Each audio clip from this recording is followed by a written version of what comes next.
pod, coming to you early on Tuesday morning. Good podcast ahead. Wanna break down a little bit of the power rankings that just came out. The updated power rankings, not for any real particular reason outside of remarking on how it's shaping up right now and what the future of it could be. But first, wanted to get to two things. We're doing an early morning Tuesday pod, recording it, that is, because I had to go to a wedding on Sunday, and for those of you that may get married in the future, don't do that. Don't do weddings on Sundays. I know it's cheaper, so if that's your deal, go for it. But if you're doing a wedding on a Sunday, I think you need to understand. Please account for what your attendees are going to do. The bride, who is friends with my fiance, was very interested in. They had an open bar. Great. I think that should be the standard. It basically is. But she was like, "Oh, are you guys having fun? You guys should drink." And it's like, I gotta work in like 12 hours, right? We're on the same page of that. And I gotta drive home because it's a Sunday, and I'm not getting an Uber on a Sunday night. So overall, that's my only thing is, Sunday weddings are fine, but let's just know what's gonna happen. But the reason that we get to why this is a Tuesday morning recording is that I couldn't watch Last of Us on Sunday night, so we watched that last night. And as somebody who played the video game, if you're not watching Last of Us, I don't know what you're doing, but you should be watching Last of Us. The number of scenes that they've taken directly from the game is impressive. The deviations from the story, I think, have been fine. They changed the location for the last episode from one city to another, but the general premise is still the same. I think they've overall just done a great job of building on what was already just an incredible game. So if you're not watching it, I encourage you to do so. Before we get to the power rankings, there was actually a legitimate SimWorld thing that I wanted to kind of touch on, and that was J6 parting with the Heartland Zombies. Turns out that he's decided, which, the thread by Davion was a roller coaster, that he wasn't showing up, and then, hey, turns out guy is studying abroad in Dubai. I mean, Jay, good for you, brother. Have fun. Interesting. I've never heard of somebody studying abroad in Dubai. That's not me questioning if it's happening. It just seems as if for people in the States, that's not like the spot, right? Like the spots tend to be like, England, Barcelona, Australia, Germany, Italy, France. Like, those fancy. Dubai is a new one. So, that's an interesting spot. Another tangent, if you get a chance to study abroad, highly recommend everybody do that. For those of you that are still in school, going to be in school, if you're thinking of going to college, studying abroad is the single greatest decision that you can ever make. I cannot emphasize this enough. There are a ton of options out there. I will selflessly plug the one that I did, which was called Semester at Sea, where you're on a cruise ship for 108 days. I cannot express enough how amazing this experience is. So if you are going to college, study abroad in any capacity that you are allowed, whether that's a summer semester, if you're an athlete, whether that's one of the schools that near where I grew up had a J term called January term. If it's that, I don't care what it is, study abroad. And I don't care if you know the language of the country that you're going to or not. Like, just because you don't speak Spanish or Italian doesn't mean that Rome or Barcelona should be off limits. I promise you're not going to learn anything new. in these countries outside of, maybe you learn the language a little bit better, but the biggest learning that you're going to get is just the experience of being in a different country. And this sounds cliche, but you'll come back a different person. So highly encourage it. But anyway, back to the point of hand.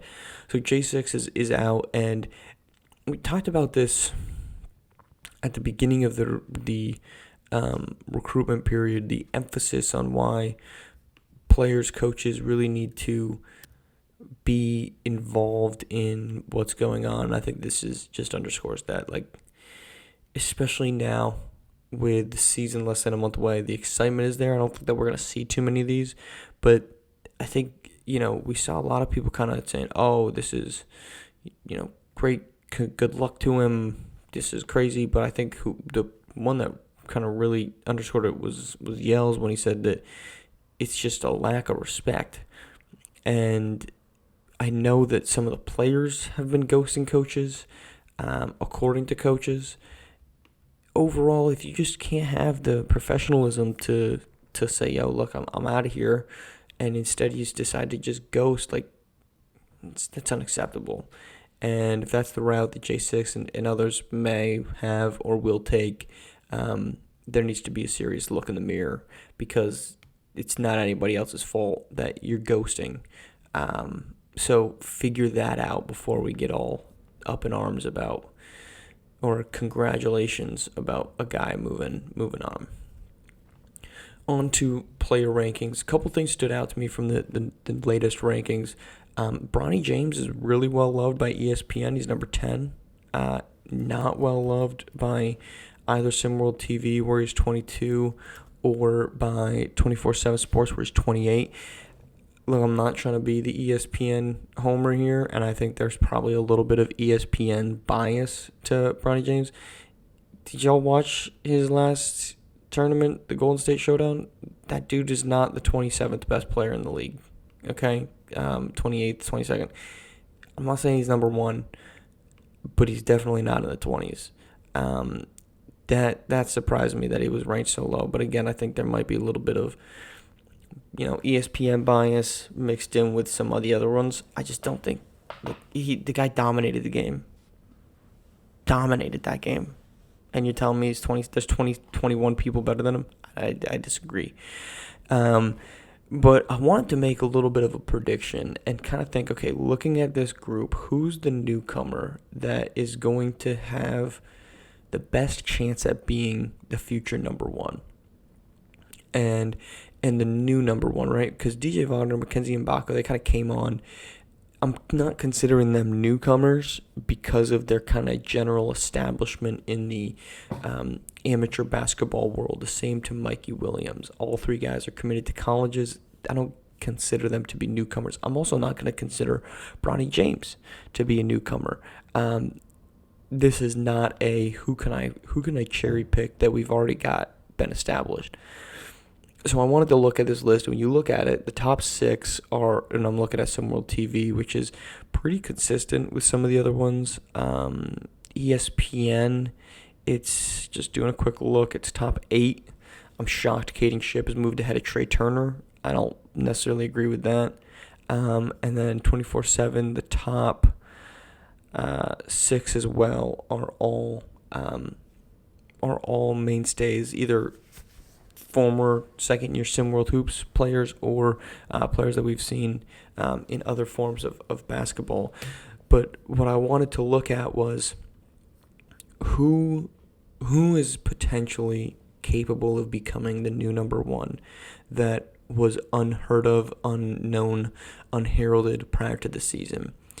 And I'm going to go and kind of fill some folks in on last season's rankings to get an idea of where we're going to end up. Last season, the rankings outside of Cooper King Cross, the top 10 was very big, dominant, and there's reason to look at this group and say the same. Lorenzo Phenom, Tyson Simpson, Reza Red, Henrik Vekic, all in the top 10. That's 40% of SimWorld TV's top 10 being bigs. ESPN, Phenom, Simpson, Vekic, that's 30% of the top 10. And then 24/7, Phenom, Simpson, Red, and Vekic is at 11. So you still got 3 of the top 10. Yeah, you've got three positional groups, and the bigs are only taking up what you would expect, 30 to 40% of that. But last season's top 10 rankings were very, very big heavy, and that's because bigs at this age and this talent level are not as developed as you would see um, across the board. There's a lot of good guards. There's a reason guards are the easiest transition from level to level in basketball. There's a lot of guards that are very good. The separation is harder to get better, but there's obviously a delineation between the elite and the not elite. But there's a lot of dudes that can put up big numbers, that can put up flashy highlights that are guards. Wings is a little bit harder to kind of project at this age, but this talent level is still relatively consistently there. Bigs are not. You do not see a lot of 6'10", 15-year-olds like Reza Red. You do not see a lot of 7 foot, 240-pound 17-year-olds like you see Tyson Simpson. There are dudes in the NBA that are starting centers in the game of basketball. Kevon Looney, great example. The guy's like 6'8", 6'9", 230. Tyson Simpson is a bigger, more imposing human being than the starting center on the defending NBA champions. That is not matched at the high school level. So what we saw last year was a lot of the top 10 being taken up by bigs because the talent level from the elite to the not elite is simply not there. That's the same reason why the transition from big in high school, college into the NBA takes time, takes 2, 3, 4 years, because these players are not being challenged at the amateur and the collegiate level by other people that are as good as them. They are able to fall into habits that in the NBA will be detrimental to them, but they can't be punished for just because of the talent level at the lower levels of basketball. So, why am I getting to that? I'm getting to that to say that the newcomer that is most likely, or I guess we can predict it, will be the number one pick or the number one ranked player is Reza Red out of Indy Stripes. There's a couple of reasons for that. I think Red is a great basketball player. Physically, he's very well-rounded. He does a lot of great things. As a big man, he had a lot of really impressive preseason tournaments. He flashed onto the scene kind of out of nowhere in terms of this general unawareness of him, and has risen very quickly as he's 7 for 24, ranked number 7 for both 24/7 and SimWorld. And then he is, let's just find him on ESPN right now, 43rd, which I think speaks again to ESPN's rankings. I don't think that they're right? Because I said they're the highest ranked Bronny James at 10. I don't think that that's necessarily true. Just like I don't think Reza Red is the 43rd best player in college basketball or in SimWorld hoops. But Red has that talent level going for him. He's a very good big. He's going to be a focal point of an offense. You look at some of the other bigs outside of Lorenzo Phenom, who of course doesn't qualify for this conversation. You look at guys like Trey Hyman, whether he's considered a wing or a big, not going to be the focal point of his team's offense. I'm just kind of going off the newbies in this in the rankings. Royce Anderson, again, Bay Area has so many players. It's going to be tough to figure out which of them is actually the best. Throwing Dime Hardaway to that conversation. So it's going to be difficult for anyone from Bay Area to stand out. Anyone from Showtime, the same exact thing. It's going to be very difficult for them to step on the scene with a guy like Bronny James on the roster and say, oh yeah, that's going to be Corey Yams. And this isn't disrespect to Corey Yams. It's just it's going to be difficult for him to show out with guys like Bronny, like Bryce James on that roster who take up a lot of it. The guys for Best Coast Basketball, again, neither of them, Lace Darius and Mikey Williams, wouldn't qualify for that, but those type of guys are gonna eat up their talent levels. Indy Stripes, I don't think, has that big of an issue with that. Reza Red is a really, really talented player, and I think he's going to have a big runway. That's not to say that Benari James, Jay Luss, Johan Novajovic can't make that leap, because those guys are all very talented. But I think the likelihood that those players become dominant is much lower. So I think that's working in Red's favor. And then the last piece, Red's 15. Red is 15 years old. He is going to be a guy that the story alone is going to make people look that way. Because, let's be honest, if he scores 15 a game with 7 rebounds as a 15-year-old, that's going to be more impressive, I think, to people, because that's what we've shown, than a Tyson Simpson 16-9. He's 15 years old. That's going to stand out to people, and we've seen this happen at the NBA level. The storyline in many cases ends up being the driving force. I think the NBA award season has gotten a little bit away from that, but there has been a long line of guys that win awards based off the story. Russell Westbrook, was not the MVP in 2017. He wasn't. But he won the MVP because he's the one that averages a triple-double, which we've since realized is a inflated stat. It's a great stat, but it's not what we considered it to be at that point, considering how many people are averaging triple-doubles. And he was the guy that stuck out. They won 46 games? That's not a great basketball team, yet he still was out there winning MVP for it because he stuck around.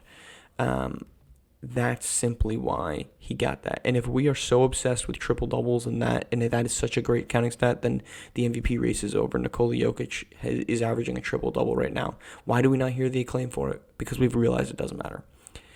But I think Reza Red, from a skill set, from a storyline standpoint, I'd expect him to be there. Now, I don't think that he's the best player. I don't think he's going to be the number one in terms of actually being the best player. Deep take, the guy that should get to number one that I think can, Jace Miguez. In the times in which we saw him for the Lone Star Basketball Club, in the times in which we saw him this summer, or this offseason, was dominant. The control that he had over the game was unmatched for players that we kind of didn't really understand or didn't know a lot of entering the year. The reason I don't think Jace is going to walk in and be that highly ranked is because won't be the new number one, right? Again, I think Reza Red is going to be the first newcomer to get to the number one spot. That's my prediction. I think in the long run, Jace Miguez is going to get there, and the reason why we don't have him up there right now is because he's only ranked in one ranking. It's ESPN's, and it's 34. He's unranked by SimWorld TV. He's unranked by 24/7. He's ranked 34th by by ESPN. It's going to be incredibly difficult for a guy currently unranked to beat out a guy that in some rankings is 7 or 43rd, which, again, I don't necessarily agree with. That's what I predict to happen. I think by saying some of this, that might influence the outcome. So be it. But it's at least 2 pair of names to watch as we get ready and close in on the start of the season. See you Thursday.